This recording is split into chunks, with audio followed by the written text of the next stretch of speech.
이면에 있는 청남대라는 곳에서 군 복무를 했습니다. 청남대는 예전에 대통령들이 휴가를 즐기거나 휴식을 즐기기 위해서 취하기 위해서 오는 대통령 전용 별장입니다. 대통령 경호실 소속 부대로 대통령 전용 별장에 근무를 했기 때문에 좀 다른 일반 부대와는 다른 것들이 좀 많이 있었고, 또 병사들의 보직 중에서도 재미난 보직들이 참 많이 있었습니다. 대표적으로 저희 부대에는 낚시병이라는 그러한 보직을 가진 그러한 병사가 있었습니다. 낚시병이 하는 일은 낚싯대 닦고 관리하고 낚시하는 게 일입니다. 예. 정말로 저런 보직이 있나 라고 생각하시겠지만 정말로 있습니다. 예. 이들이 낚시병인 이유는 평소에는 그냥 낚싯대 닦고 낚시터 관리하고 그런 일들을 하지만 대통령이 이제 그곳에 쉬기 위해서 내려오게 되면 이 친구들은 사복을 갖춰 입고 낚시터에서 열심히 낚시를 합니다. 그러다가 대통령이나 가족들이 낚시를 하고 싶을 때 낚시터에 오게 되면 옆에 앉아서 낚시하는 것을 도와주기도 하고, 또 말동무가 되어 이야기도 하고, 또 고기가 잘 잡힐 수 있도록 수단과 방법을 가리지 않고 낚시가 잘 되도록 도와주는 그러한 일들을 합니다. 참 재미있죠. 그리고 또 저희 부대에는 대통령 경호실로 파견을 하는 파견 병사도 있었습니다. 이들은 주로 대통령 경호실장 비서실에 소속되어서 경호실 업무를 돕는 그러한 역할들을 했습니다. 제가 군대에 있을 때에 인사과에 있었기 때문에 마침 저희 부대에서 경호실로 파견 병사를 한 명 보내어야 해서 저희 부대의 그 일병들, 너무 갓 제대할 사람들은 일할 기간이 작기 때문에 안 되고, 또 이등병들은 너무 아무것도 모르기 때문에 보낼 수가 없어서 일병들 중에서 한 명을 뽑아서 경호실 파견 병사로 한 친구를 뽑았습니다. 근데 그 뽑은 일병이 이렇게 키도 크고 잘생기기는 했지만 훈련받고 작업하느라고 그냥 뭐 그 모습이 그냥 딱 군발입니다. 초라해 보이고 그러한 복장이었습니다.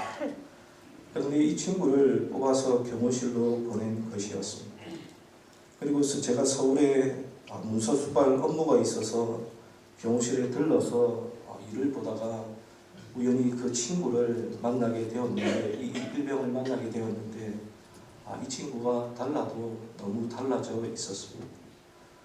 대통령 경호실장 비서실에서 근무하고 있기 때문에 기본적으로 군복이 아니라 정장을 입고 근무를 하고 있고, 군인들이 아닌 일반인들과 함께 근무하며 지내고 있었습니다.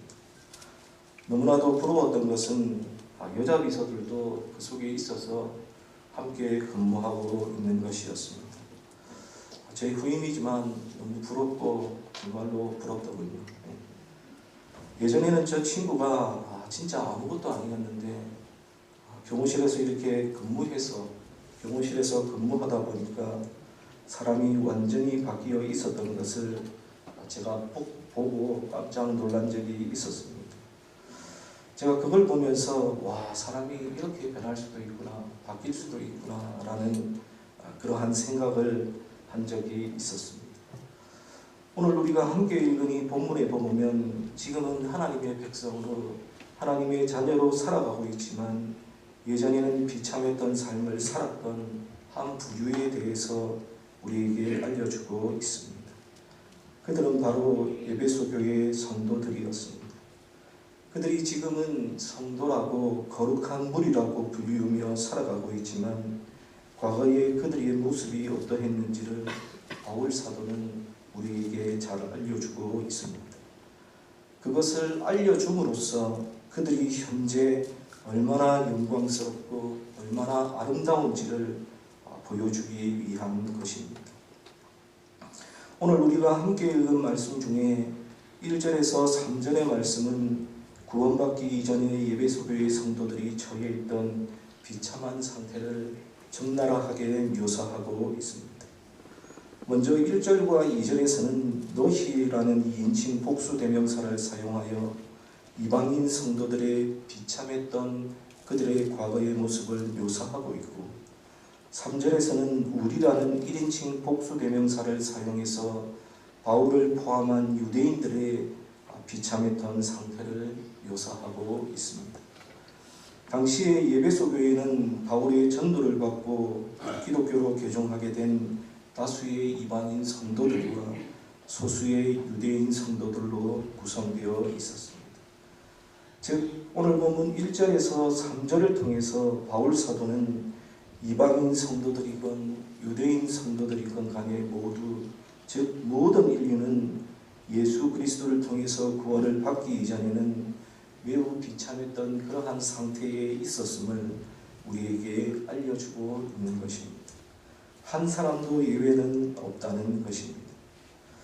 특별히 바울 사도는 1절에서 3절에서 우리의 비참한 상태를 크게 세 가지로 요약해서 알려주고 있습니다.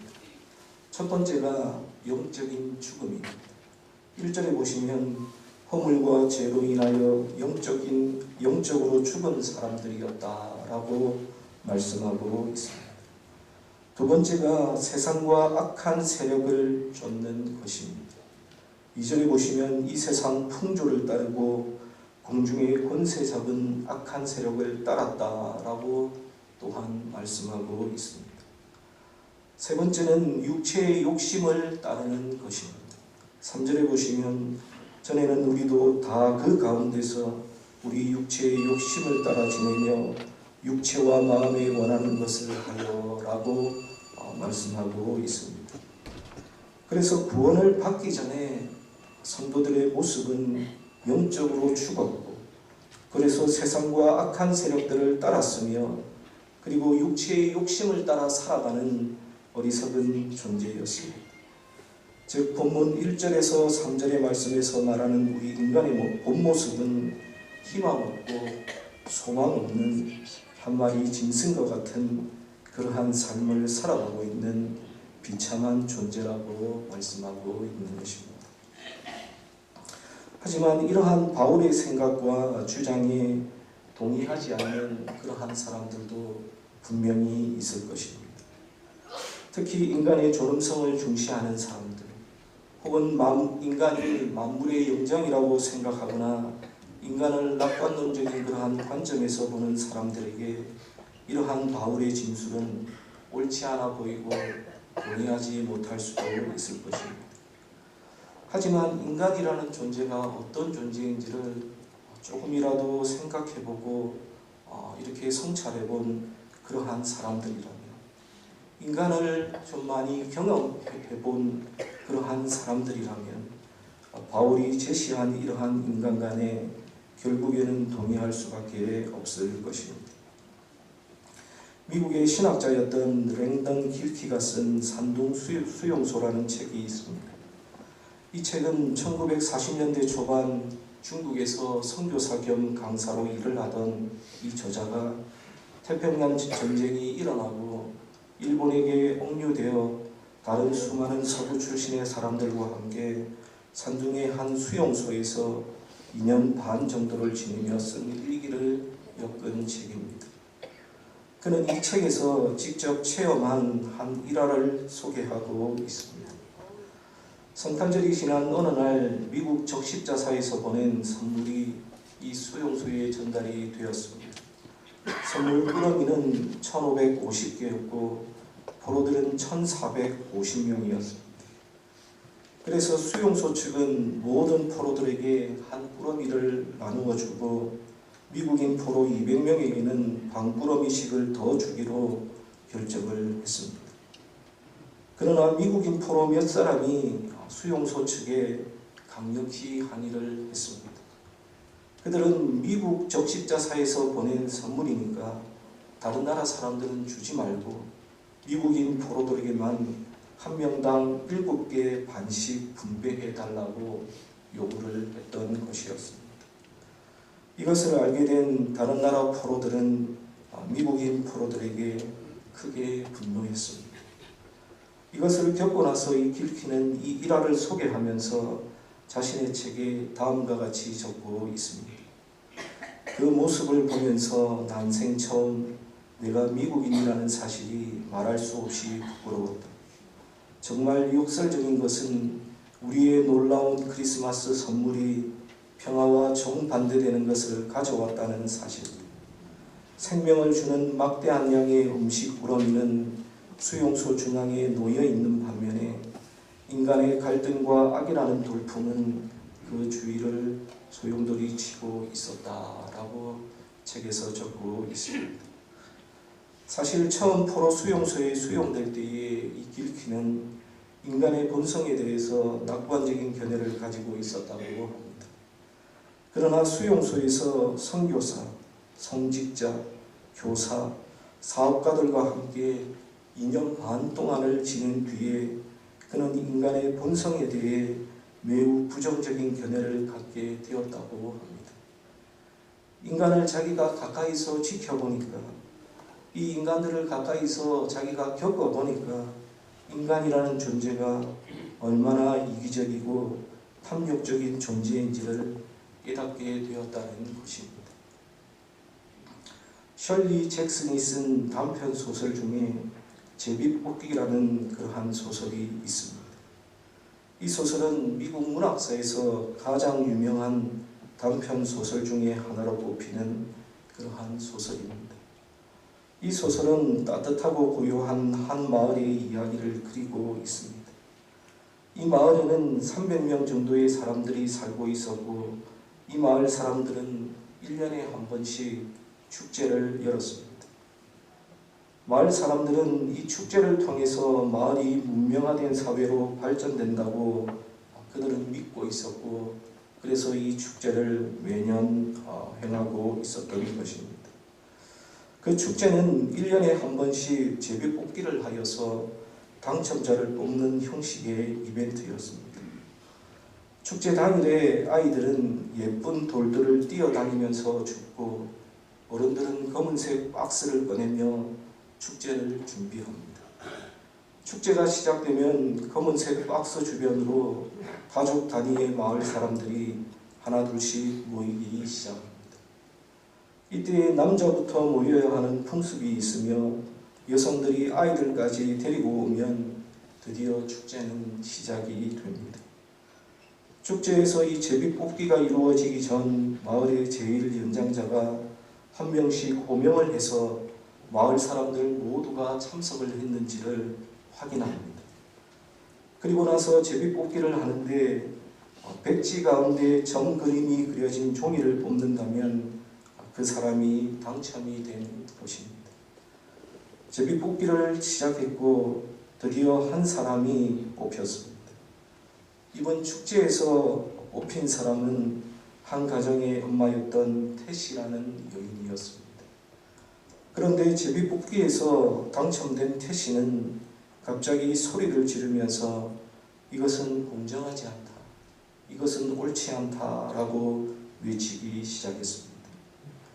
하지만 아무도 그 말을 들은 채 하지 않고 단호한 태도로 이 태씨에게 사람들이 달려들기 시작합니다. 그리고 태씨에게 달려든 사람들은 모두 돌을 손에 들고 있었고 태씨에게 그 돌을 던지기 시작했습니다.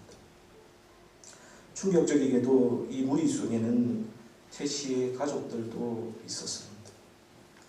사실 이 제비뽑기의 의식은 마을의 풍요와 번영을 비는 목적으로 행하는 마을의 전통 의식이었고, 제비뽑기에 당첨된 사람은 제물이 되어서 마을 사람들이 던지는 돌에 맞아서 죽어야 했던 것이었습니다. 이 소설은 우선 사람들이 전통이나 관습을 맹목적으로 따르는 것이 얼마나 위험한 것인지를 우리에게 알려줍니다. 뿐만 아니라 맹목적으로 전통이나 관습을 따르는 사람들의 어리석음과 그리고 나만 아니면 된다는 생각으로 제비에 뽑힌 사람에게 돌을 던지는 잔인하고 악한 인간의 모습 또한 이 소설을 통해 우리에게 고발하고 있습니다. 앞에서 언급한 수용소의 미국인 포로들의 모습이나 제비뽑기를 하는 마을 주민의 모습은 인간의 본성이라는 것이 얼마나 악한지, 인간이라는 존재가 원래부터 얼마나 악한 존재인지를 우리에게 잘 보여주고 있습니다. 그런데 그들의 모습, 그들의 악하고 어리석은 이 모습이 바로 우리들 인간의 모습이라는 사실입니다. 우리 인간의 본 모습이라는 사실입니다. 그들이 우리보다 악하고 못된 사람들이 아니라 바로 그들의 모습이 바로 우리들의 모습이며 인간은 이런 존재라는 것을 우리에게 알려주고 있습니다. 우리가 우리의 마음속 깊은 곳에 자리 잡고 있는 탐욕과 자기중심성을 주목하면 우리도 그들과 크게 다르지 않다는 것을 인정하지 않을 수 없습니다. 우리가 구원받기 전에는 불순종과 죄로 인하여 영적으로 죽은 존재였고 땅 위에 권세를 잡은 악한 세력들에 순종하며 살아가는 그러한 존재였습니다. 그리고 우리는 육체와 마음이 원하는 대로 온갖 나쁜 짓을 저지르며 살아가던 그러한 존재였습니다. 그래서 마땅히 영원한 하나님의 분노를 받아서 심판을 받아야 마땅할 그러한 존재였습니다. 그런데 하나님께서는 이런 우리를 어떻게 대해주셨습니까? 하나님은 못되고 악한 우리를 심판하지 않으시고 도리어 긍휼히 여겨주셨습니다. 오늘 본문 4절 말씀을 한번 보십시오. 이 4절 말씀 우리 다시 한번 큰 목소리로 함께 읽도록 하겠습니다. 4절입니다. 긍휼이 풍성하신 하나님이 우리를 사랑하신 그 큰 사랑을 인하여,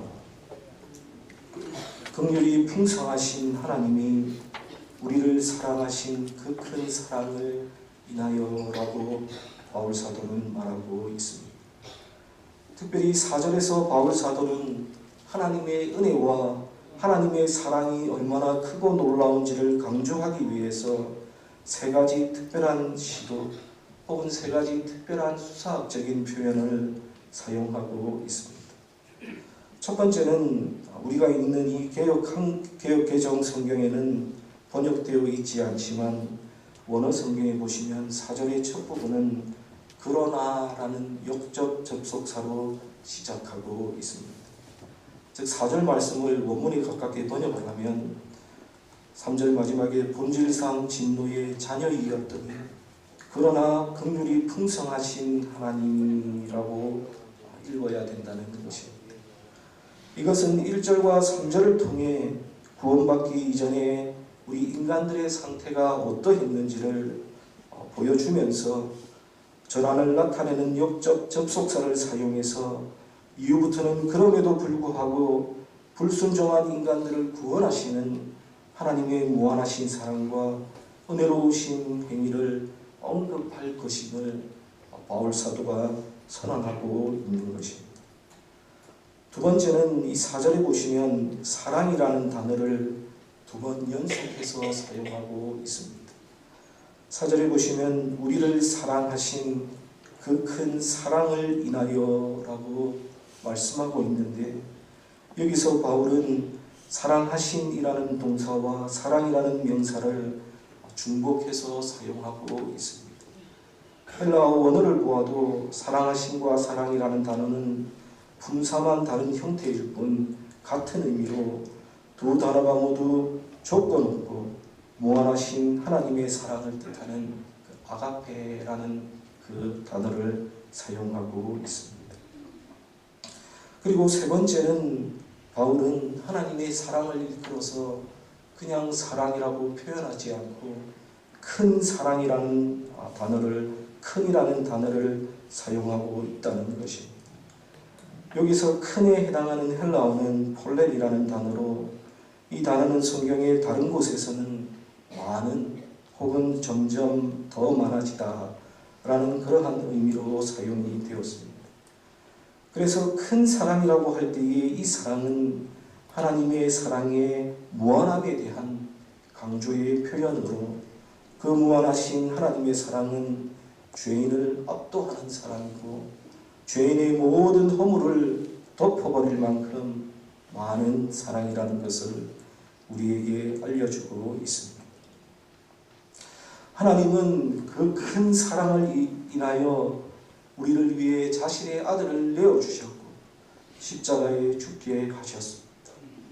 뿐만 아니라 5절에 보시면 불순종과 죄로 인해 죽은 우리를 예수 그리스도와 함께 살리셨다라고 말씀하고 있고 6절에 보시면 예수 그리스도와 함께 일으키시고 심지어 그와 함께 하늘에 앉게 하셨다라고 또한 말씀하고 있습니다.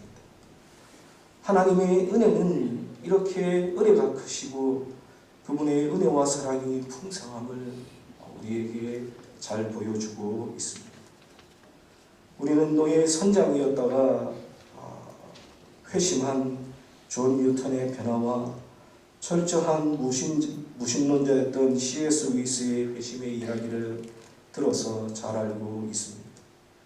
할 수만 있으면 하나님을 멀리 떠나고 싶었고 자기 마음대로 살고 싶었고 자신에게 손 내밀고 끊임없이 다가오시는 하나님 앞에 결국 마지못해 손을 든 사람, 하나님께 끌려가는 도중에도 발길질을 하고 몸부림을 치고 화를 내면서 도망가려고 했던 사람. 그러나 하나님은 그런 사람들에게조차 은혜를 베푸셨습니다. 그런 사람들에게 하나님께서는 하나님의 은혜를 노래하는 목사와 기독교의 진리를 변증하는 중대한 사명을 그들에게 맡기셨습니다. 사랑하는 여러분, 하나님이 얼마나 자비롭고 은혜로우신 분이십니까? 동일하게 우리를 끌어다가 하나님의 구원 방주에 타게 하셨으니 그 얼마나 자비롭고 사랑이 많으신 분이십니까? 사랑하는 여러분, 하나님이 바로 이와 같은 분이십니다.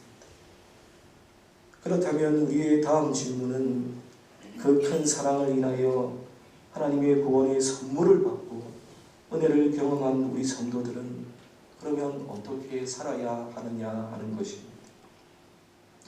에베소서 1장을 보시면 크게 세 가지로 생각해 볼 수 있습니다.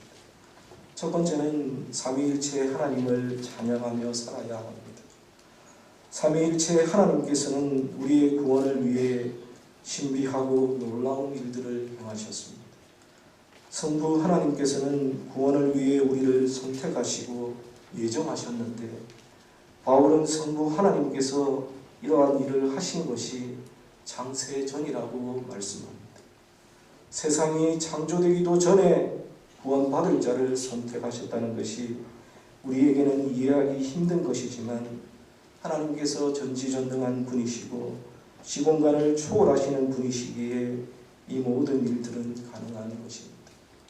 또한 성자 예수님은 하나님의 구원 계획을 실행하시기 위해 2000년 전에 이 땅 가운데 오셨고 이 땅에서 하나님 나라의 복음을 선포하시다가 십자가에서 죽으셨습니다.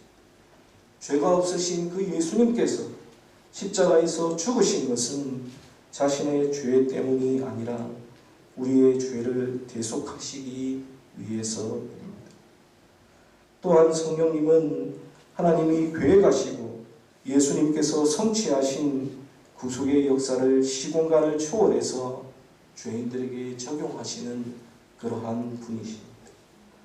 성령님은 구원받은 자들을 인치심으로 구원의 보증이 되게 하십니다. 이와 같이 한 영혼을 구원하시기 위해서 정말로 짐승같이 살아가던 비참하게 살아가던 우리 영혼을 구원하시기 위해서 삼위일체의 하나님은 창세전부터 계획하셨고 지금도 일하고 계십니다. 삼위 하나님께서는 인간을 구원하시기 위해서 어느 한 분이라도 빠지신 분이 없으시며 인간을 위한 구원 사역에 이렇게 참여하셨습니다. 그러므로 이런 큰 사랑을 입은 하나님의 자녀들은 무한한 은혜와 사랑을 베풀어 주신 하나님의 은혜에 감격하며 우리의 생명이 있을 동안에 하나님께 감사의 찬양을 올려드리는 것이 마땅하다는 말입니다. 둘째는 우리의 신분에 맞게 하나님의 자녀답게 살아야 합니다. 우리가 구원을 받았다고 할 때에 그 구원은 단순히 죽음의 회피나 멸망의 모면을 의미하는 것이 아닙니다. 구원은 그리스도와 함께 죽음을 겪은 후에 그와 함께 다시 살아나서 새로운 피조물이 되는 것이 바로 구원입니다. 그리고 새 피조물이 되어 하나님과 함께 하나님의 우편에 앉아 하나님의 임재 가운데 왕노릇하는 것입니다. 이것은 하나님께서 자신의 형상대로 지으신 아담에게 타락 전에 주셨던 왕적인 지위를 가리킵니다. 아담의 죄로 인해 인류는 이 지위를 상실했으나 마침내 예수 그리스도를 통해 그 지위가 다시 회복된 것입니다. 뿐만 아니라 죄로 인해 영원히 죽었던 우리는 삼위 하나님의 은혜와 사랑으로 말미암아 죄의 종에서 죄의 노예에서 하나님의 자녀가 되는 권세를 누리게 되었습니다. 요한복음 1장 12절에 보시면 예수 그리스도의 이름을 믿고 구주로 영접하는 자들에게는 하나님의 자녀가 되는 권세를 주셨다라고 말씀하고 있습니다. 여러분, 하나님의 자녀가 된다는 것은 하나님의 나라를 유업으로 받아서 영생을 소유하게 된다는 것을 의미합니다. 즉, 죄인이었다면 우리는 하나님의 의로운 심판을 받아서 영원한 사망으로 갈 수밖에 없지만 예수님을 믿고 의지함으로 하나님의 자녀가 됨으로써 사망에서 생명으로 옮겨지게 된 것입니다. 그러므로 성도는 그리스도 안에서 죄의 종에서 하나님의 자녀로 영적 신분이 바뀌었으므로 죄와는 완전히 단절하고 하나님의 자녀답게 거룩함으로 나아가야 할 것입니다. 그리고 세 번째는 복음을 전해야 합니다. 죄인이 예수님을 믿어 구원을 받도록 하나님은 진리의 말씀과 구원의 복음을 계시하셨습니다. 하나님은 복음 전도자를 보내어서 이 진리의 말씀을 선포하게 하십니다. 그 말씀 듣는 자를 성령이 감동하셔서 복음을 믿게 하시고 믿는 자에게 구원을 베푸십니다. 우리 성도들은, 저와 여러분들은 이 모든 과정을 이미 경험한 자로서 이제는 세상을 향해 복음을 알리고 복음을 전해야 합니다. 복음을 전해서 많은 사람으로 구원의 은혜에 참여하게 하는 것이 바로 우리의 사명입니다. 복음이 선포될 때에 구원을 행하신 하나님의 영광이 선포되고 많은 사람들이 하나님의 은혜와 영광을 찬송하게 됩니다. 그러므로 우리 모든 성도는 복음을 전하며 하나님의 영광을 널리 전파하기를 사모하며 그 사명을 잘 감당해야 할 것입니다. 설교를 정리하겠습니다. 흔히 성도는 인생의 코페르니쿠스적 전환을 경험한 사람이라고 말들을 합니다. 왜냐하면 우리는 그 큰 사랑을 받았고 그 사랑을 이미 경험한 사람들이기 때문입니다. 그러므로 이제 우리의 인생의 중심과 우리의 삶의 주관자는 더 이상 내가 아니라 예수 그리스도이심을 믿고 항상 감사와 기쁨으로 하나님께서 우리에게 허락하신 그 삶을 복되게 살아가시는 저와 여러분들이 다 되시기를 주님의 이름으로 간절히 축원합니다. 우리 다 함께 기도하겠습니다. 참 좋으신 아버지 하나님, 하나님의 사랑과